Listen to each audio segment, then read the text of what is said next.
Astrology Meenakshi अपने channel पर आप लोगों का स्वागत करती हूँ।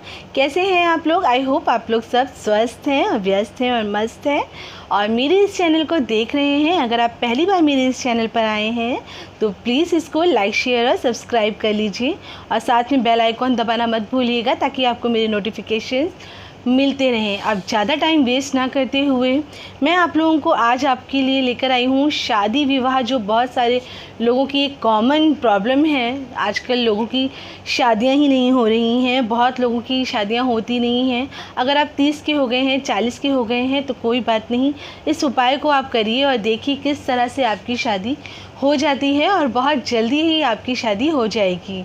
तो आप एक पेपर और पेन ले लीजिए और चाहे तो इसको नोट कर लीजिए। बहुत ही आसान सा उपाय है, इसको करने से आपको बहुत ज़्यादा लाभ होगा। आप ज़्यादातर लोगों की जो शादी है या जो भी ज़िंदगी में प्रॉब्लम्स हैं वो हमेशा राहु, शनि, केतु इन तीनों की वजह से ही आती हैं। या फिर अगर आप मंगली हैं तो भी प्रॉब्लम आ सकती है। अगर आप मंगली हैं या फिर आपकी शनि की दशा चल रही है, शनि की साढ़े साती चल रही है, या फिर कालसर्प दोष है आपकी कुंडली में, या राहु चल रहा है, या राहु किसी ऐसी जगह पर प्लेस्ड है आपकी कुंडली में कि आपके घर में कोई शुभ कार्य होता ही नहीं है। तो ऐसा कुछ भी अगर आपके घर में हो रहा है, कोई भी शुभ कार्य आपके घर में नहीं हो रहा है, अगर आपकी जॉब नहीं लग रही है और शादी नहीं हो रही है, खासकर अगर आपकी शादी विवाह में परेशानी आ रही है, तो आप पितृपक्ष में इस उपाय को करिए। आप बहुत सारे उपाय कर करके थक चुके हैं, कोई फ़ायदा नहीं हुआ, तो हो सकता है कि आपकी कुंडली में पितृ दोष भी हो, तो आप इस उपाय को ज़रूर करिए। आपको करना है बहुत ही आसान सा उपाय। आपको एक स्टील का लोटा लेना है, स्टील का ही लोटा लीजिएगा। उसमें थोड़े से काले तिल डालने हैं, थोड़ा सा गंगा जल डालना है और फिर उसको पानी से भर देना है बस। और उसमें थोड़ी सी शक्कर डाल दीजिए ताकि वो पानी थोड़ा सा मीठा हो जाए।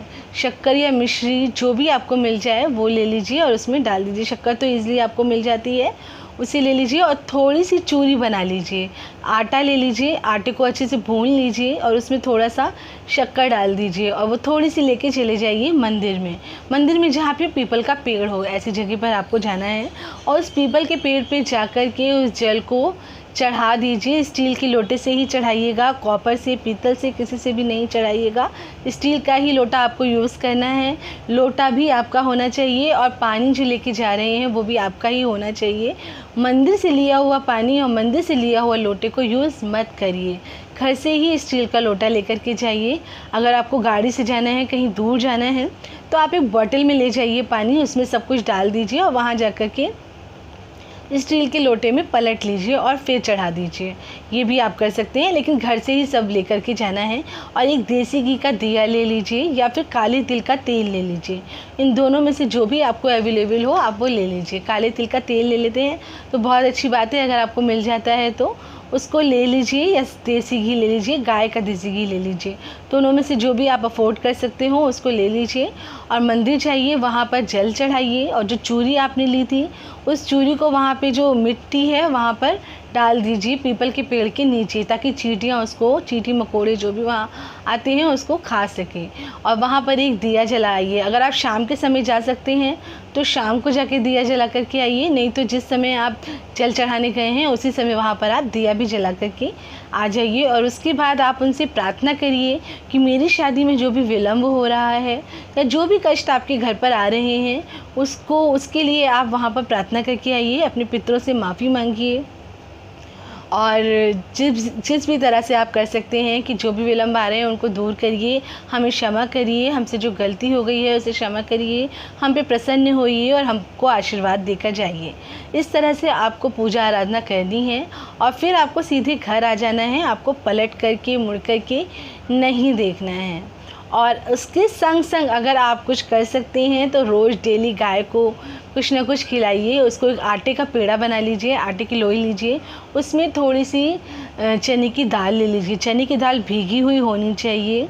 चने की दाल को उसमें डाल लीजिए, थोड़ी हल्की सी हल्दी मिला दीजिए और उस लोई को बना लीजिए और थोड़ा सा गुड़ भी डालिए, उसके अंदर थोड़ा सा गुड़ डाल दीजिए। चना और गुड़ डाल के लोई बना लीजिए और उसके बाद उसको गाय को खिला दीजिए।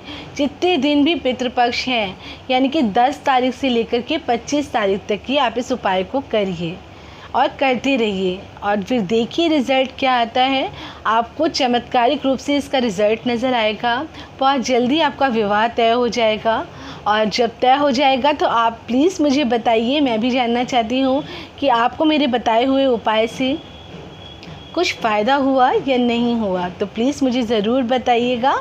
और बस इतना ही आज मैं आपको बताने के लिए आई थी। पितृपक्ष में इस उपाय को करिए और अगर आप मेरे इस चैनल पर नए हैं तो प्लीज़ इस चैनल को सब्सक्राइब करिए, लाइक करिए और शेयर करिए। इसको शेयर ज़रूर करिए ताकि और लोगों तक भी ये उपाय पहुंच सके। फिर आपको एक नेक्स्ट वीडियो में फिर से मिलूँगी एक नए टॉपिक के संग। तब तक के लिए जय श्री कृष्णा दोस्तों।